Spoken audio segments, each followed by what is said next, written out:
From the Torch Studio in Houston, Texas, featuring leaders and personalities from Jewish communities around the globe, this is the Sunday special edition of the Jewish Inspiration Podcast with Rabbi Aryeh Wolbe.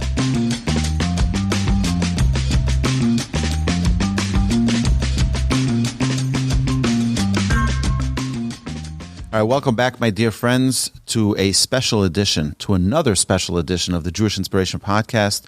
Our guest this week is Giti Fredman, and I hope that in the course of our conversation, we will all be inspired by her story and learn incredible things from her. So, Giti, where are you from?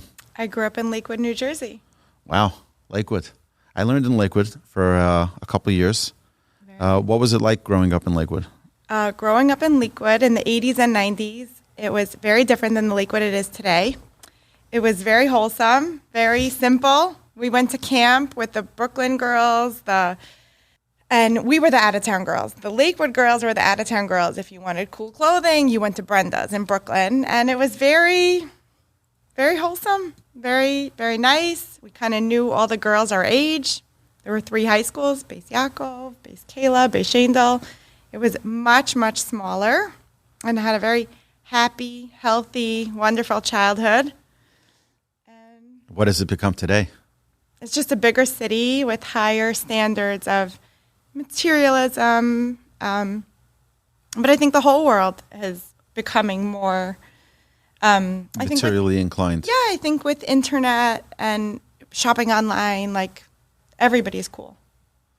So, I mean, it's a big challenge because, Baruch Hashem, we give great thanks to Hashem that our community is growing. It's growing exponentially. I grew up in Monsey. I grew up in Brooklyn and then in Monsey.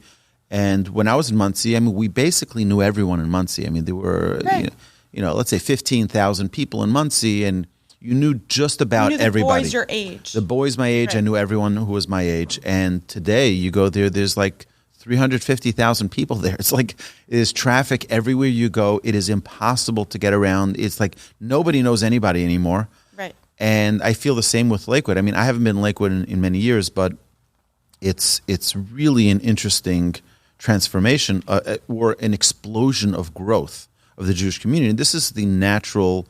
You have the same thing with Yerushalayim. You go to Jerusalem, and Jerusalem today is nothing like it used to be. Right. When I lived there back right when my wife and I got married. So do you ever go back and visit? Yeah. And how do you feel about your old stomping grounds? I love visiting. I love getting a almond milk latte and not having to ask the barista 10,000 questions if my coffee's going to be kosher. I love visiting my parents. I love visiting my brothers. I love shopping there. And when my kids were in small and, the school system, I always used to say, I cannot imagine living here. And as I get older, I say okay, I could move back for totally different reasons. Do you ever feel like, it's a good thing I'm moving back to wherever I live now? I'm just to get out of there? Yeah. So I admittedly, I say this all the time. I love to be a big fish in a small pond. And maybe that explains all the other places I've lived, because I think I can just jump ahead and say that my husband and I have lived in Silver Spring, Maryland, where he was getting his first master's. His parents, may they rest in peace, when he was becoming much more right-wing and serious about Torah and davening and keeping halacha. They were concerned. They were definitely more modern Orthodox, and they insisted that he go get a master's. So he studied under Rabbi Aaron Lopiansky in Yeshiva of Greater Washington, and they had a program where the young men could get their master's without going to a college campus. Rabbi Breidowitz taught. Sure. And so when we met, he was still in that program, and we lived in Silver Spring, Maryland, and then Rabbi Lopiansky told him to accelerate, and we moved to Eretz Yisrael. So we lived in Yerushalayim for 3 years, Ramat Beit Shemesh for 4 years. During the time that we were in Ramat Beit Shemesh, my husband's best friend moved to Portland, Oregon. He came home from the goodbye party for his friend with this inspired look in his eyes. It was Erev Pesach. I was cleaning a freezer for Pesach, and he said, we're going to do that too. Now, mind you, I'm from Lakewood. I didn't even know where Portland was. Well, there is a Portland, Maine, and there's a Portland, Oregon. So I had no idea. I just thought it was really strange that our friends were moving to Portland. Like, we were all going to live in Israel and be holy. So now, I mean, your husband was also in the Jerusalem Kol, right? This is after. This is after being in the Jerusalem Kol. No. He joins the Kollel after he's inspired by the Gabai party. Oh, wow. So, and he went to go learn in the Jerusalem Kol by Rabbi Yitzchak Berkowitz. He says, we're going to go do that too. And I was cleaning a freezer for Pesach, and I literally remember thinking this. I'm not going to argue about this now. So I just smiled, and I was like, oh, nice. And so sure enough, after Pesach, he did not go back to his halacha kollel, a kollel where they put a strong emphasis on learning Jewish law. I think for that spring, summer kind of semester, he was learning in Ramat Beit Shemesh, unsure of what to do, and then he joined the Jerusalem Kollel, Rabbi Berkowitz's Kollel, where they train young men to leave Israel strong. Don't leave burnt out. Leave strong and go make an impact in the diaspora. So our first community building job was in Seattle, Washington. How was the experience in the Jerusalem Kollel? For me? For you, for your husband? We had been long time big followers of Rabbi Berkowitz. Not enough time for this podcast, a whole hashgacha prat story. We lived in his building. Oh, wow. Our son called my husband Tati, and he called Rabbi Berkowitz Daddy because he would hang out in his apartment with his daughter. Like, Rabbi Berkowitz's daughters would, like, help me with my baby, and Moshe called Rabbi Berkowitz Daddy. That's incredible. So we loved Rabbi Berkowitz, but we didn't join the Kollel when it opened because we were going to live in Eretz Yisrael and weren't even contemplating going out. Right. So we had definitely not to Portland. Right, Portland. No, not Portland. So we had moved to Ramat Beit Shemesh, where it was a bit less transient, where people were staying and settling and not moving every minute. So anyway, our first community building job was in Seattle, Washington, and then we moved to. 4 years later, we moved to Minneapolis, Minnesota, where we ran the Aish branch for 7 years. My husband felt that he should leave the nonprofit sector. So he studied to be a licensed marriage and family therapist. I got hired by the Minneapolis Jewish Federation.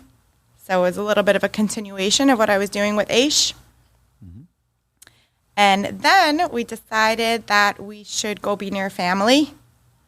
And we moved to be near my husband's siblings in Chesterfield, Missouri. So I like to be a big fish in a small pond. So, Lakewood for me is, it's just huge. And I think you tap into things and talents and things you didn't know you could do when you live in a smaller place and you're needed to step up. And what are the challenges living in Chesterfield?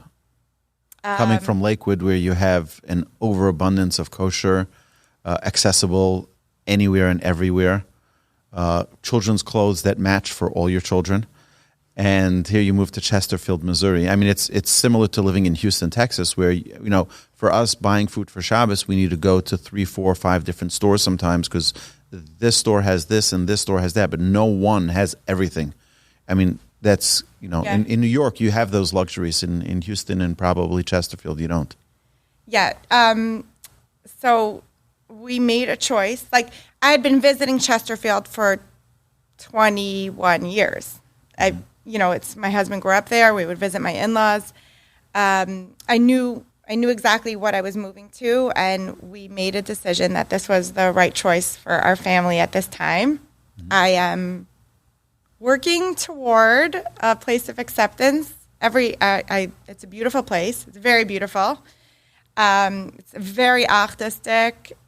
There's one shul. It's a very beautiful, close-knit, supportive community. And every time I get back to every day, I say, this is my beautiful city. This is where Hashem wants me right now. One day Amazing. at a time. How many children do you have? We have 4 children. Can I know how old's your oldest? 21. And your youngest? 14. Wow. Okay, so that's amazing. Amazing. And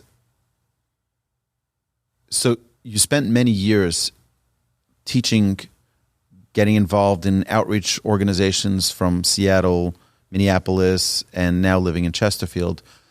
I mean, typically people in New York, New Jersey, grow up in a regular yeshiva lifestyle, aren't running to go out and teach out all over the world. What made you do that? What was like the trigger that you said, you know what? This is my destiny. This is my calling. This is what I'm going to. And you're here in Houston doing the same thing, inspiring people through your challah baking program. What was the transformation? What triggered it for you? We left Israel. I was expecting our 4th child. We left Israel. I was crying. I cried the whole way to the airport. I remember leaving and thinking, when are we ever going to be able to come back? Like, if you work in a community kollel, how would you ever come back? Like, how would I afford to bring my family back? How would I get back? Like, my neshama, my heart is just in Eretz Yisrael. It's where I feel most connected. It was a very difficult adjustment. I had to learn how to open my heart and mind to all the people that were coming for Shabbos. And I really started to listen to their stories. And so much of my Yiddishkeit I never worked really hard for. It was just, I had a healthy, happy, wonderful home. Shabbos was great. Kosher was great. I didn't really work too hard on anything. And I remember hearing this, his name was Victor. I remember hearing Victor talk about the 3 modes of public transportation he had to take to come to Rosh Hashanah services. And thinking wow, this was Mesiras Nefesh for him to come. And right. Just doing that shift. Extreme devotion. Yeah. I had to do that shift in my mind of there are people that are working very, very hard for their steps that they're taking to connect to their Judaism, and I can learn from them.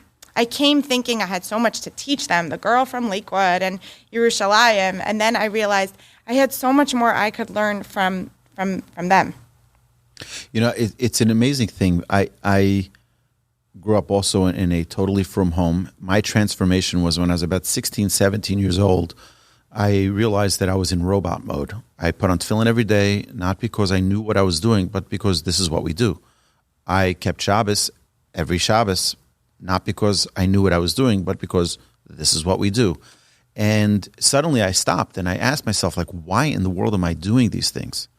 I need to learn more about this. I need to investigate. And as soon as I did that, and I saw all the beauty and all of the incredible gift of Yiddishkeit, of our Jewish faith and our Torah, I was like, oh my goodness, I have to share this with the entire world. And that's where my passion really kicked into high gear. I was like, I started going to Russia and going here and going there. I was like, I have to share this because the whole world needs to know. If everybody knew this, there's nobody who would neglect Shabbos if they knew what Shabbos really was. There's nobody who would say, I don't care about kosher, if they really knew what kosher does to their soul. You know, I tell my students that I'll never get a reward. You know, I come up to, hopefully, the gates of heaven. They're like, what did you do right in your life? And I'm like, you kidding me? I'm right down the street from a McDonald's, and I never ate McDonald's. Right? I'll never get reward for that, and you probably won't either. Growing up in Lakewood, it's just like, I don't know about you, but I never had a desire to have McDonald's. Oh my gosh. It never even occurred to me. Exact mashal. And then I have students sitting here, and the challenge that they have every time they pass a Burger King or a McDonald's or a Whataburger. Welcome to Texas. That's the big, right? A Whataburger. To them, it's like, it's the biggest challenge in the world not to go in and get one more because this is what they grew up on. But I want to share with you an amazing story. I had once a student of mine who was, at the time, I think he was about 68 years old. And he was sitting at my Shabbos table, and my father said to him, he says, you know, you're learning with my son for many years. I've seen you here every time I come for Shabbos. You're here. You know. He says, what changed in your life? What changed? You're learning for so many years. He says, you know something? Nothing really changed. But last week, for some reason, you know, we have a tradition in our family. Every Saturday night, We go to a specific restaurant that's, a high-end shellfish restaurant. Last Saturday night when we were waiting to be seated, I turned to my wife and I said, something doesn't feel right about this.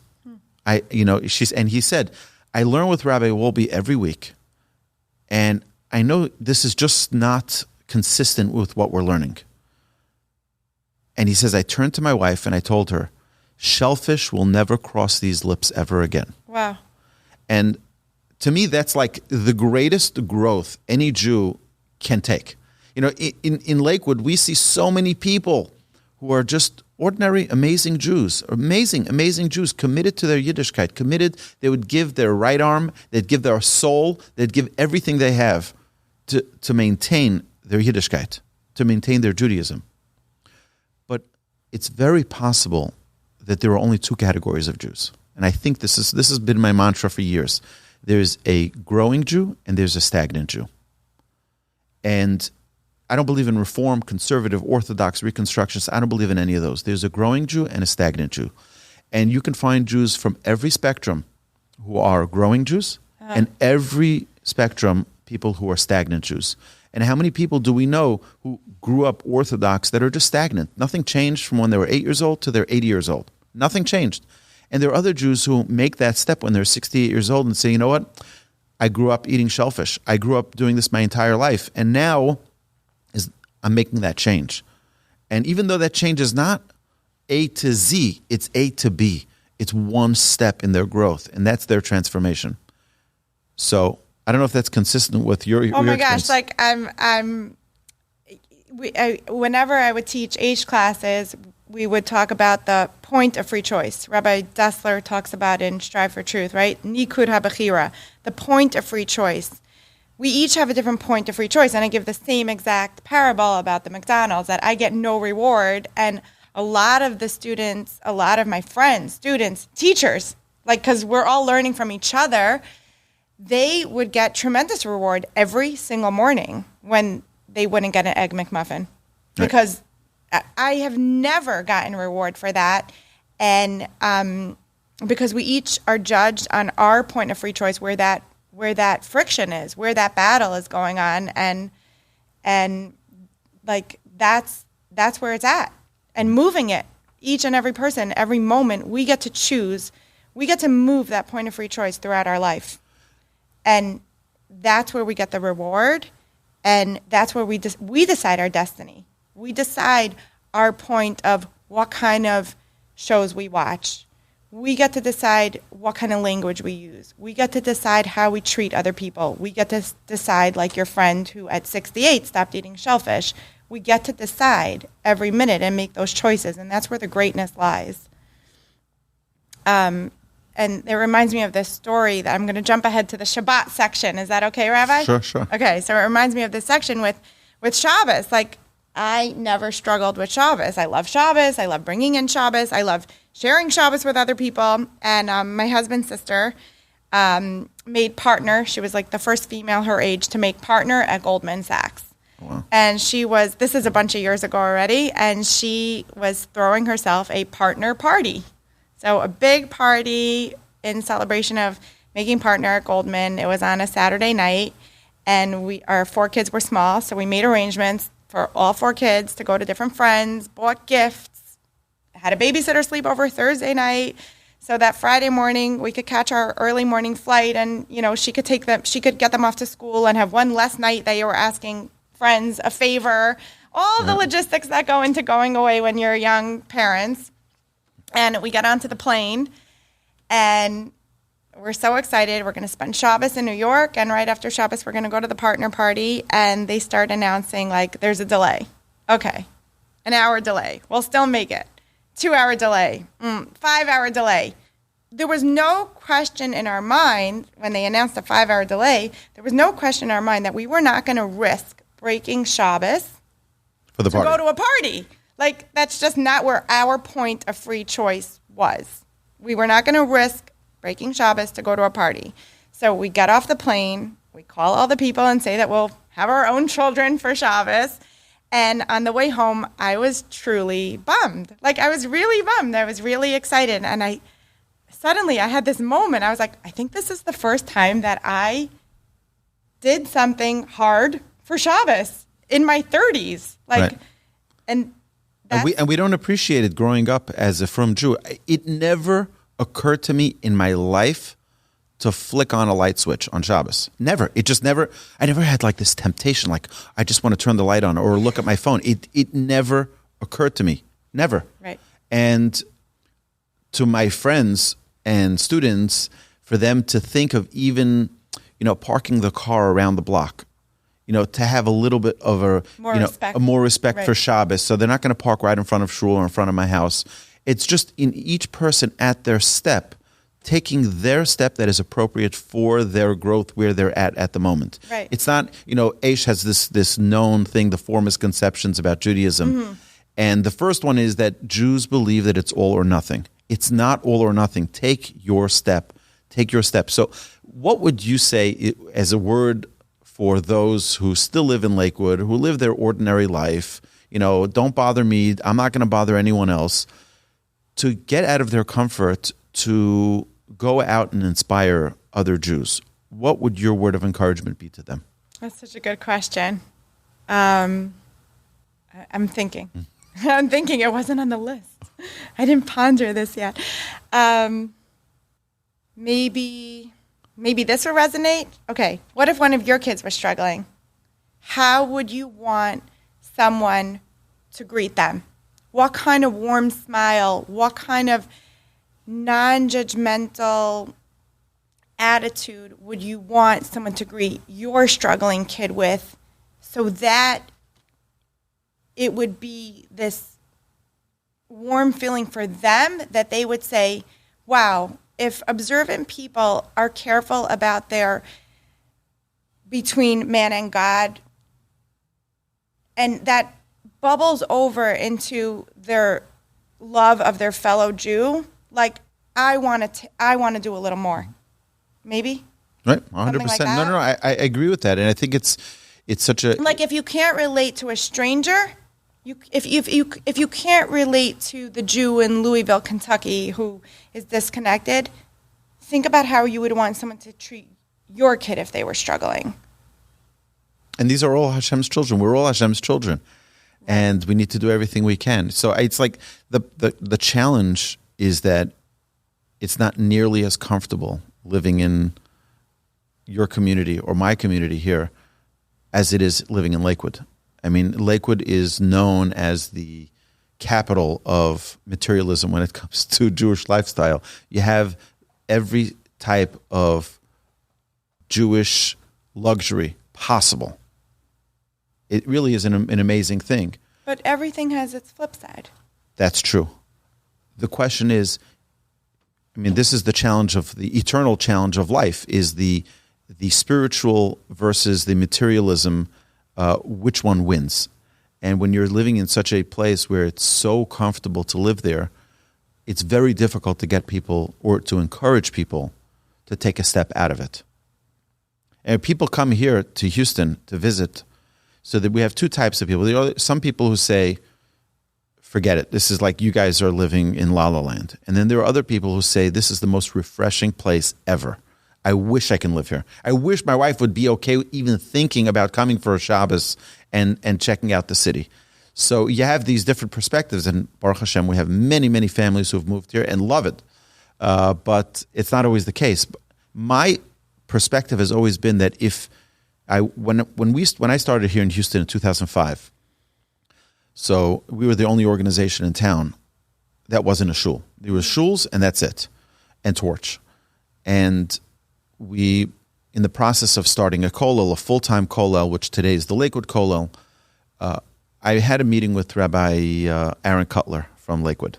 And I said to him, I have a big complaint for you. My complaint is that you have 6,000 guys sitting in kollel in Lakewood.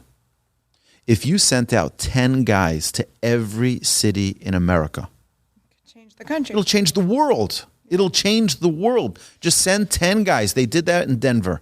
It changed the entire Denver community. Mm-hmm. So Baruch Hashem, we have that here now in Houston.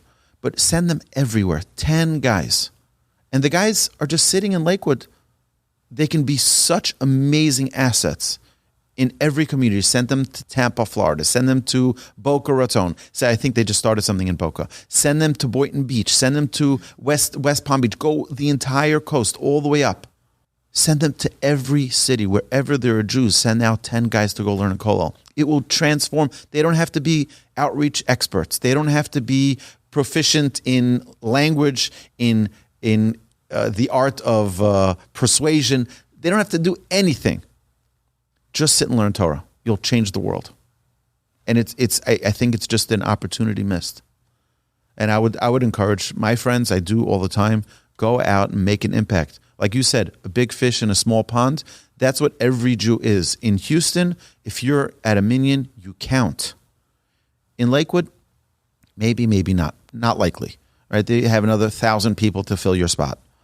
And the same thing with your schools, your children in schools. I mean, they have for every seat in a class, they have 300 kids enrolled to fill that seat. You don't have that in Houston. In Houston, your child counts. In Missouri, right? Your child counts.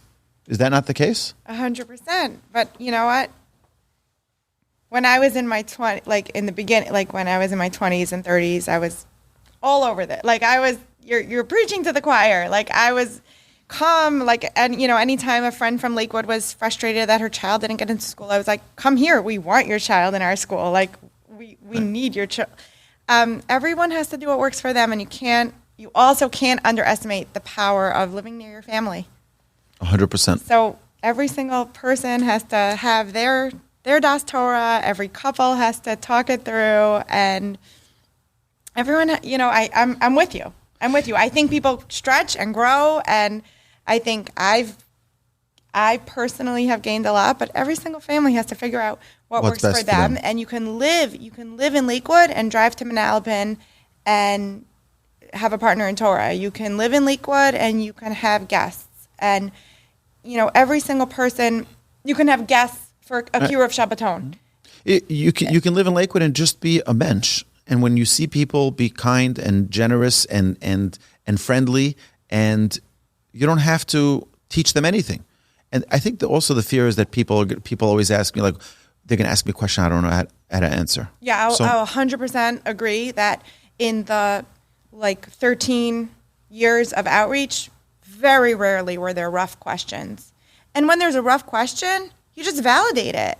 You just validate it. You just say like, wow, that's a great question. You know, do you know who the greatest prophet was? You lead them to say Moses and Moshe, and then you say Moses had questions for God, and even Moses couldn't understand everything. Like part of our being Jewish is accepting that we don't know everything. We don't know everything, and it's like it's so rare that there's a rough question. So, I would say, and it's okay if you don't know the answer. Yeah, I would say 95% of it is bein adam lachavero, interpersonal relationships, being kind, making a kiddush Hashem, being human, being vulnerable. That's I really, that's the majority. There's a story that I share. This is a true story that happened to me. I was in Costco, my favorite store, and a guy walks over to me, and he says to me, "You're Jewish. Can I touch your tzitzit?" Wow. So I said, sure. So while he's holding my tzitzis, he says to me, "Do you realize your responsibility as being a Jew?" Wow. He says, "We, the nations of the world, look up to the Jewish people. You're God's chosen people. You need to be a good example for us because we look up to you."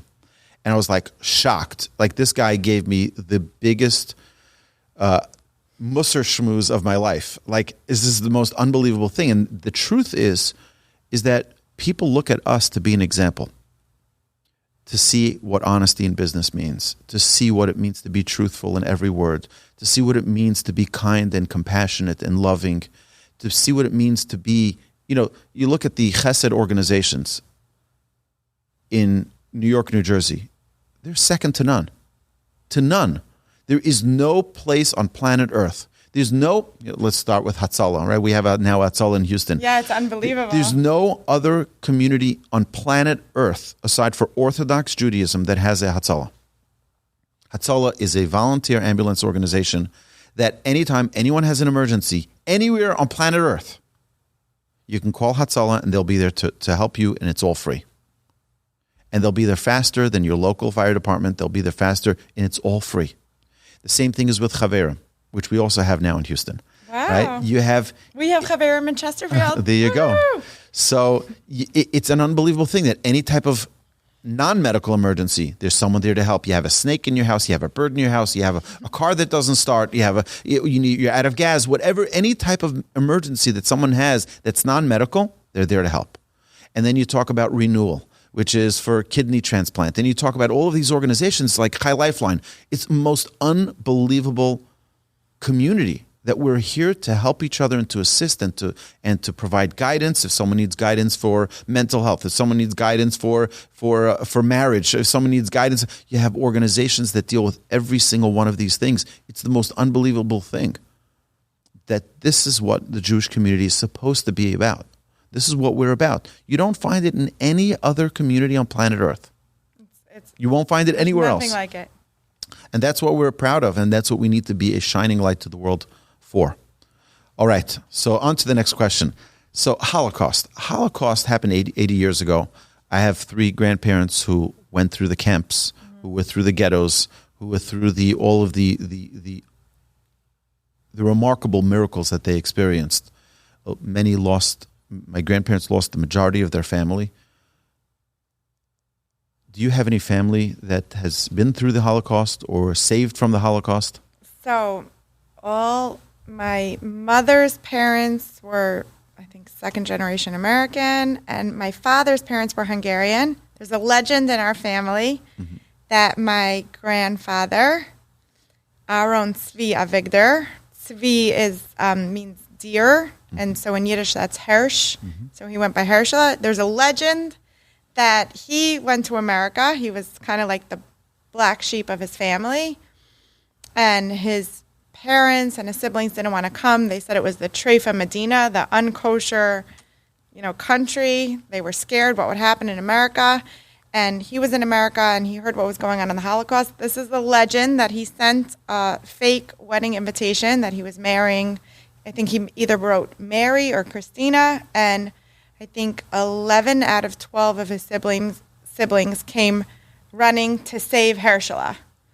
And he saved them from the Holocaust. Meaning they came wanting to make sure he didn't marry out of the faith, and he saved them. There was a married brother with a child, and I think they perished in the Holocaust. So that's the legend in our family. That's My amazing. brother is named... Well, people tried to do everything they can to get their family out. Right. And people didn't realize that it was such a dire situation, and where people were, millions and millions of people were murdered. So you started saying your Oh, no, he had that personality, like a very street smart, savvy personality. My brother is named after him, and he has that same same personality. So, what do you think is the most important lesson for us to learn from the Holocaust? Where we have 6 million Jews at least. You had 42,500 concentration camps and ghettos. I mean, you think of the state of humanity, where you had the Germans were claiming to be the most civil, the most educated, and here they go and murder en masse every Jew they can find with heartless murder. I mean, it's just unfathomable. How does humanity get to such a state? And what do we do to prevent such a thing in the future? I'll tell you why I'm asking this, okay? Because I don't know, we don't have any answers. We may have thoughts and ideas, but, to me, I think that it's critically important. This Yom HaShoah was very different for me than all the previous ones.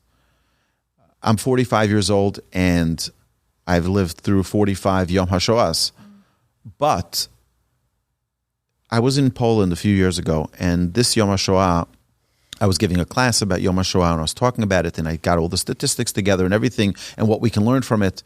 And I sat with my son, he was 12 years old, and we started looking through the pictures of Auschwitz and Birkenau and we saw the rooms filled with shoes, and I started crying. Because here my son was very excited to get a new pair of shoes. I said, look at all those shoes in that room. You're talking about thousands and thousands of pairs of shoes. I said, every one of those pairs of shoes, when those children got those shoes, they were so excited for their new shoes. And their parents were so excited, like we all are when we get that new pair of shoes or that new outfit, whatever it is. We get so excited. I said, that's our brothers and our sisters. And they were murdered.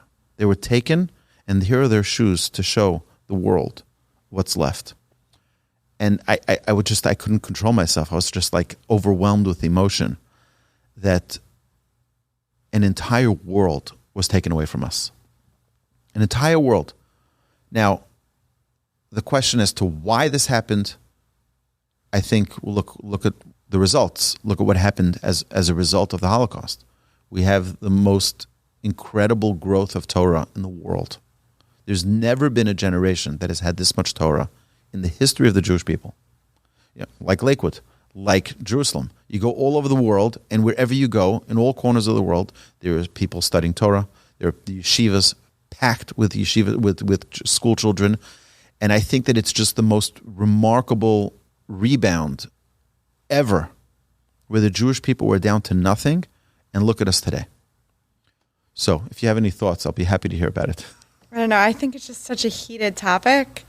It's hard to talk about the Holocaust without, possibly saying something that could be triggering for a child of a survivor who, of course, there was so much emotional trauma, and that got passed on, or just anytime answering the why of something that's out of our league could just be so triggering. It can be, and it can minimize it, right? So right. I mean, personally, I don't feel comfortable commenting other than for myself. What do you want your children to know about the Holocaust? Yeah, I don't know that I've done a great job of it. I don't know that I've done a great job about the Holocaust. No. So, talking about the Holocaust, but I want them to I know that I haven't done a good job about it, which is why I'm talking about it now. Right. Oh, that's exactly why. I want to bring it as a topic of conversation. I think in our schools, it sort of was pushed away. And I had rabbis in yeshiva that were survivors, or their parents were survivors. And no one really wanted to talk about it because you don't want to traumatize the next generation. You don't want them to know. My grandma. You don't want their connection to be because of the Holocaust. Don't do this. Your grandfather would roll over in his grave. Meaning, we're moving away from that guilt model, right? Right. So I totally understand. No, I think for what I can tell myself is. That resonates for me, I can only share things that resonate for me, is that, like you said, about the shining a light and the Kiddush Hashem, we never were supposed to be huge in numbers. We were supposed to be huge in impact. One of my mentors is Aliza Bulow. Do you know her? Sure. Okay, so Aliza says, right. So Aliza says that she's from Wisconsin, so she has 2 cheese parables. When you make cheese, you use rennet. And you only need a tiny bit of rennet in the milk to make the cheese. She says the Jewish people are like rennet to the world. We're supposed to change the world and be a light to the world, but we only need we're never supposed to be huge or big. And so what we know is, if you think of the Jewish people like a tree, right? The roots and the bark and the roots and the trunk are strong, and then there are branches. There are going to be branches and leaves that fall off. But that doesn't mean that the roots and the trunk aren't strong. So as the Jewish nation, we're good. We have a promise from Hashem. We have a haftacha, a promise from Hashem, Am Yisrael Chai. We're Hashem's chosen nation. We're here for good. We have a promise from Hashem. We don't have to worry. When we worked in outreach, a lot of times we were invited to these roundtable discussions from Federation or different organizations, and it was let's talk about Jewish continuity, right? It's a big buzzword, Jewish continuity. And my husband would always say, I'm not going to these meetings. Like, I'm not going. He was like, we don't have to worry about Jewish continuity. We have a promise from Hashem. That's correct.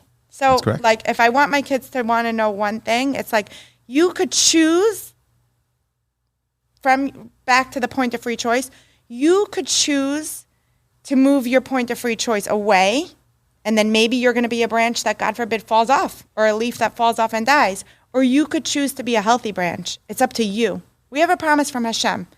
Am Yisrael Chai. Do you want to be part of the healthy branches, or do you want to be a branch that falls off? Right. We get to choose. Now that doesn't go for the people in the Holocaust. They didn't get to choose. Well, I think they Meaning, had. like, we can't say that they chose out. That would be a terrible thing to That's say. correct. That's correct. So, to me, like, we know that they're called the Kedoshim, the Right. holy ones. They died because they were Jewish, which is the highest level a neshama can get to. Right. We're all here to rectify our soul and to get our spirituality and holiness to a point of the greatest connection to Hashem. There's no greater connection to Hashem than being fully committed to our Jewishness. And every Jew who died, who was murdered in the Holocaust, died because they were Jewish. And that's the sanctification of the soul to the highest level. And in a way, we envy them, because who of us wouldn't want to be like that? That we are totally committed to Hashem in every way possible. It's a very challenging thing, Yeah. and I hope and pray that our children don't forget, that we don't forget, and that our children don't forget. The idea is not that we have a Memorial Day. That's not the purpose here. The purpose is to recognize with pride who we are, and not to hide from it. And that when an Like the guy who ran over to you in Costco. That's correct. It's he wasn't a Jew, but he sure had a vision and an understanding of what Jews should What be. a proud Jew looks like. Right. That he wanted to hold on to your tzitzis, and he was giving you a pep talk. It was quite an interesting scene, but yeah. So No, but back to the tree and the branches, and Eliza's and this is a message I would share to parents of children that are struggling. Of course, it's not what you thought. It's not what you thought you would want, but we don't have to get hysterical. We don't have to feel hysterical. The Jewish nation is going to be okay. right. All right, I appreciate that. Thank you. About Shabbos, we mentioned Shabbos earlier. If you had an opportunity to share with our listeners here, what is your joy for Shabbos? What is the greatest delight of Shabbos? The Talmud already tells us that Hashem tells Moshe, I have the greatest gift in my treasury, and it's Shabbos. I'm giving it to the Jewish people. Let them know. So we know it is, but everyone has a different thing about Shabbos that they relate to. What is that specialty for Shabbos in your life? I think when Shabbos comes, I immediately feel less anxious. We know, 6 days a week, we're supposed to be creative. That's why we braid the challah in 6 strands, right? Braiding represents human beings' creative imprint on this world, and we're supposed to do that. Judaism gives us that ratio. 6 days a week, lean in. Try to make the world a better place. Shabbos, lean out. And remember that it's all Hashem. We stop and we remember we are not in control. We go through these motions called hishtadlus, which means trying. None of us are on the level that we don't have to try to make a living, to fix the world. But really, it's all Hashem. And so when Shabbos comes in, it's just okay, I can only sit in what I've prepared. And So 6 days a week, Hashem is giving us the opportunity to feel as if we're in control. And then the seventh day is for us to remember, you're not in control, I've got this. Yeah, it's like a total, Hishtadlus is this exercise in trying, but putting in our effort, but still remembering that it's all Hashem, which is crazy if you think about it. We're We're going through our whole life, and it's all just, I say, #hishtadless. That's right.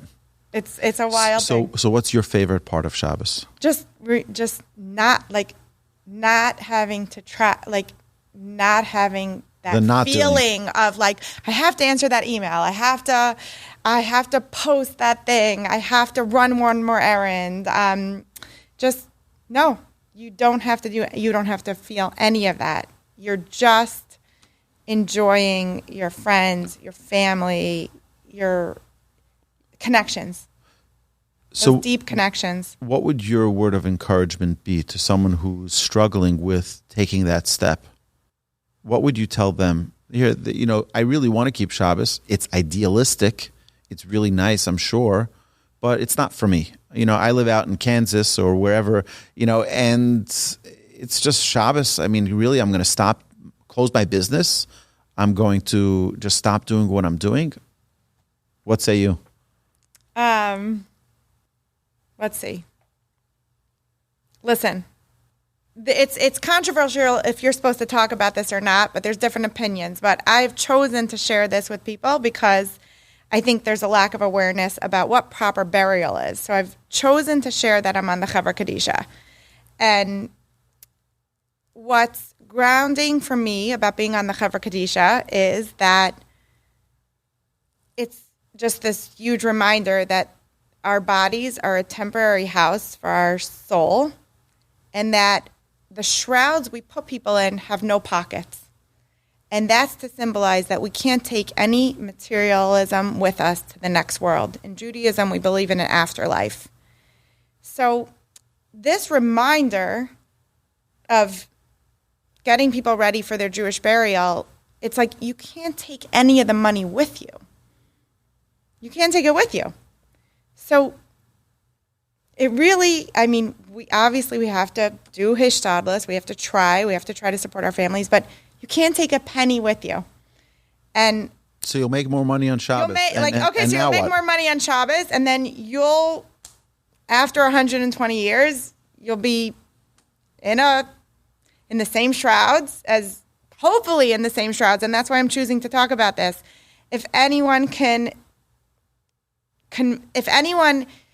has the comfort level to talk about end of life and death, so many Jews are unfortunately choosing cremation. And it's something we need to start being more comfortable talking about death. Mm-hmm. We spend so much time trying to make money. We can't take it with us to the next world. And it's an amazing thing. One of the most inspirational businesses in the world is B&H Photos. B&H Photos is an entire city block in New York City. It's owned by two Shomer Shabbos partners, and the site is closed. You cannot purchase or check out from their website on Shabbos. The store is closed on Shabbos. And we all know, most people who own retail stores will tell you, Shabbos is the busiest day. That's when everyone's out of work, and that's when people can go and shop and spend money. And in their commitment to Hashem and His Torah, their site is shut. You can. I tried it because I'm here in Houston, so we're Central Time. Over there, it's Eastern Time. But when Shabbos kicks in Eastern Time, which is where they're located, you cannot check out of the site. It is an amazing commitment and a devotion. Not only that, also all the holidays. So you have Rosh Hashanah, Yom Kippur, Sukkot, Pesach, and Shavuot. The site is shut, and it's the largest camera, audio, photo, video store in the world. And I don't think that it takes away from their business. I think on the contrary. There are people who told me that they'll only buy there because they know that they're God-fearing Jews. Wow. And because they're God-fearing Jews, they trust them. It's amazing. And so it really is amazing that, no business is too big to take a break. Hashem is bigger than all of us. And He says, listen, Sheshet Yamim Tavod, you work for 6 days. Yom Shvi, Shabbat, L'Hashem Elokecha.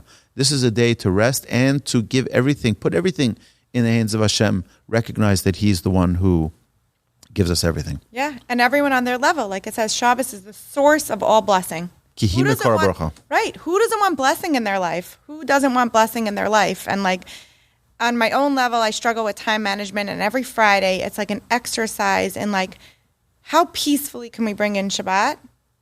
How much honor can we give Shabbat?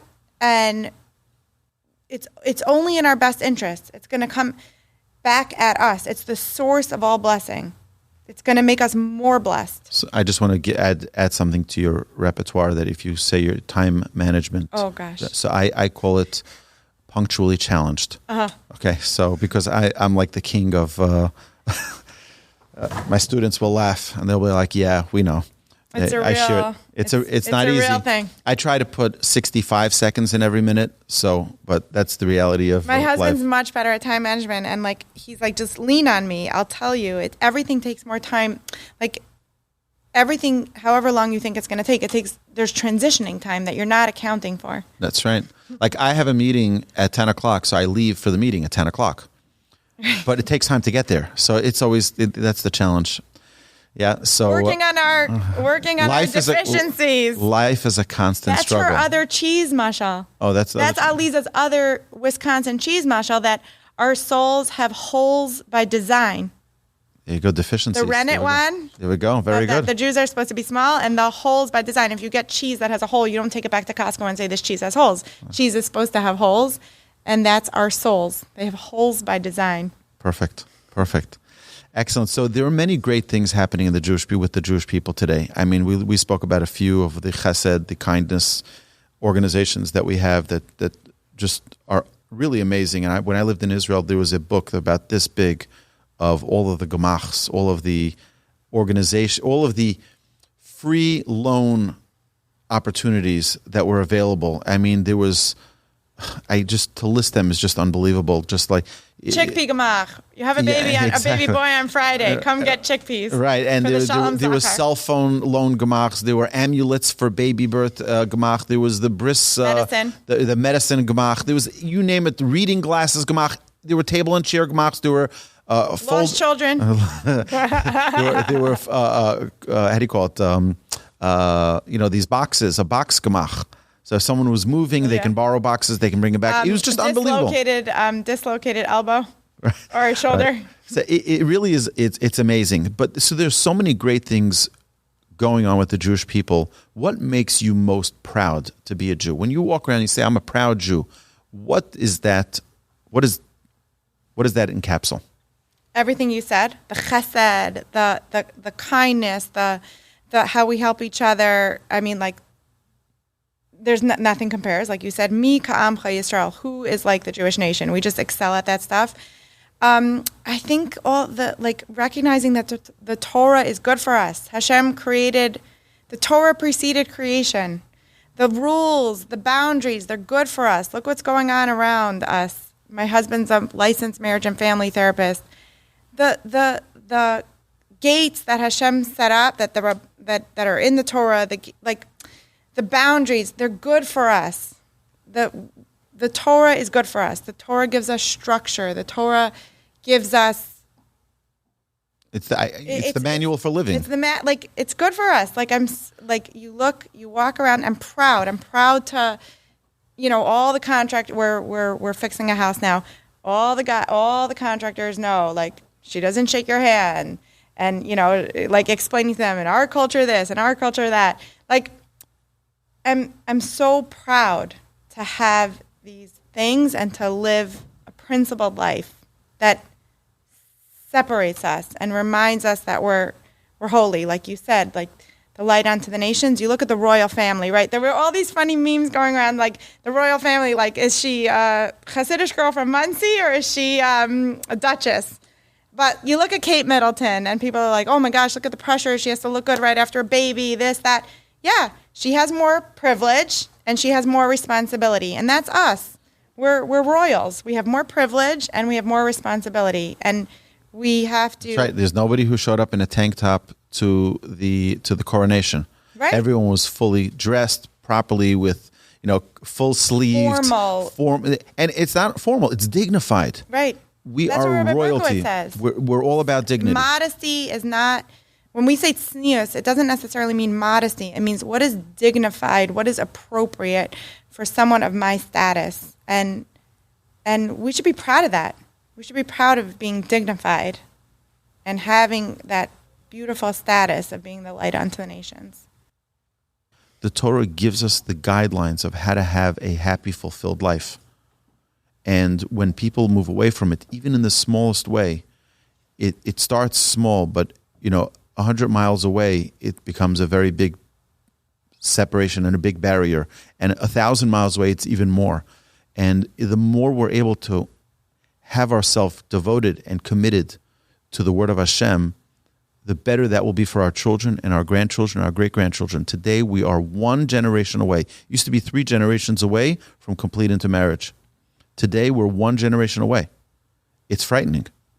And I think that that's the biggest concern for our generation today, because if we're not fully prideful of our Judaism, why should our children continue to maintain it? There are a lot of exciting things out there that can engage our children. The most exciting thing is the life they live in their own home. And when we're able to share that joy and that love for our Yiddishkeit, for our Judaism, there's nothing more powerful than that. What is the most important thing for the Jewish people to know today? Okay, I'm really excited about this one. When I saw this one, I was looking over the questions on my flight. Okay, I think it's... So talk to the camera. You're talking to all the people here. Okay. And this is your State of the Union. What is the most important thing for the Jewish people to know? Go. Okay. I think the most important thing for the Jewish people to know today is that Hashem loves you. Not just thank you, Hashem. Hashem loves you. One of my kids and a friend, within, 24 hours, both texted me, Hashem hates me. And I said, it does feel that way, doesn't it? Sometimes it feels that way because we can't invalidate people's feelings. But what I wanted to say is Hashem loves you. Hashem loves you so much. And what we are experiencing is our neshama, our soul, is at the gym. Okay? I go to this amazing gym. I love my gym. It's so big, and there's so many different parts of the gym. There's the yoga section and the Pilates section and the spin studio and the strength and the cardio, the room for cardio, the room for bar, right? Every single thing is a workout. They look so different, right? The flow class looks so different than the spin class, but they're both a workout. They're both a workout. Everyone's getting a workout. It looks totally different.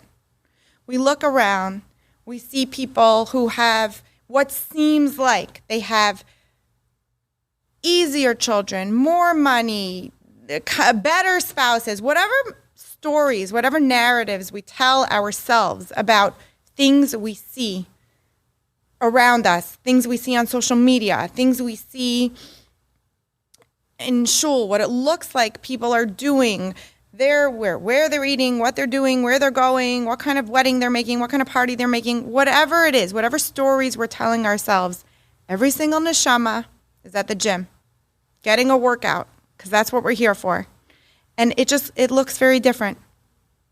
The person, holding this yoga pose that doesn't look as intense as the spin class, they're getting a workout. And the person just holding a little 2-pound weight in the bar class doesn't look like a lot, but I'm telling you, it's working their core. And we just have to remember that Hashem put each and every single one of us in the right class at the right time. And it might look different at different times of your life. It might look like one era of your life, you're in the spin class, and the next era in your life, it seems like you're in the yoga class. And it looks different. It may feel different at different times, but we're all getting the neshama workout that Hashem wants us to get.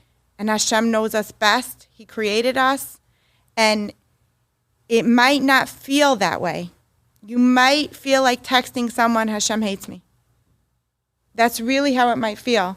But if we can remind ourselves that Hashem loves us, if we can wake up and no matter the obstacles we have to get through that day, if we can remind ourselves that Hashem loves us, it will change our perspective, and it will be a paradigm shift for us. And hopefully it can help us get through our days with more self-love and more acceptance. Because Hashem is our Father in heaven, and He loves us. Rabbi Brody was here last week, And he said this exact same words. He says, do you know that Hashem loves you? He says, anybody here who would like, I will sign a document that says Hashem loves you. And one of the women came over to me after the whole program was over, and she showed me her letter. She says, dear, her name is Anna, Hashem loves you, signed Rabbi Lazer Brody. And I thought, he's like, people sadly need convincing of this. But Hashem wouldn't put us into this world. The world would not exist at this moment with us in it if we weren't crucial to be part of this world. And he repeated that again and again, that people need to recognize. And I think it's because of our media that people feel that they're not worthy or they're not essential. And that's not the case. You look in the Torah how every single person counts. Every person means something. And if we're able to use the encouragement, thank you so much for that, to realize that we mean the world to Hashem, which is why we're here. And to always remember that Hashem loves us. Incredible. I'm speaking to myself because I'm still mourning that I don't do outreach. Like my 40s is looking very different than my 30s, right? So I launched a new business, and it's different. It's different. The muscle of being a businesswoman is different than being an outreach Rebbetzin. And I keep telling myself, if Hashem wanted you to be an outreach Rebbetzin right now, you'd be an outreach Rebbetzin. Right now, you're building a business, and that is exactly what Hashem wants you to be doing. So amazing. I'm taking my love of people and my love of baking, and I'm teaching people how to bake. Beautiful. So what are your coordinates? What's your website? Okay, how can people follow you on Instagram, on Facebook? It's called justbakeit.org, and we provide online and in-person bread baking workshops. We have 5 workshops right now. Challah, pretzel challah, New York style bagels. Those are the savory ones, and the sweets are babka, chocolate babka, and cinnamon buns. And we ship out kits, so bakers of all levels will be successful. And that is what I am embracing right now, is building this business. I get to come to fun places like Houston. This community is beautiful, by the way. The energy at the mother-daughter event was great, and it was beautiful to see tell me the name. Marilyn Minion? Yes, the Marilyn Minion, and super fun. I can come to your city and bake with you, and Hashem should bless you with tremendous success, and thank you for coming to visit Houston. And are you on Instagram? On Instagram Facebook? is at Just Bake It Workshops, and Facebook is Giti Fredman or Just Bake It Workshops. And do you want to share your email? Giti@justbakeit.org. All right. There you have it, my dear friends. Thank you so much. Giti, thank you so much for joining us. Thanks for having me. And have a safe trip back. And we look forward to seeing you back in Houston in regards to your husband. My sister's moving here in August. Oh, very nice. Yes. All right. My dear friends, thank you. And till next week, have a fabulous week. You've been listening to Rabbi Aryeh Wolbe on a podcast produced by Torch, the Torah Outreach Resource Center of Houston. Please help sponsor an episode so we can continue to produce more quality Jewish content for our listeners around the globe. Please visit torchweb.org to donate and partner with us on this incredible endeavor.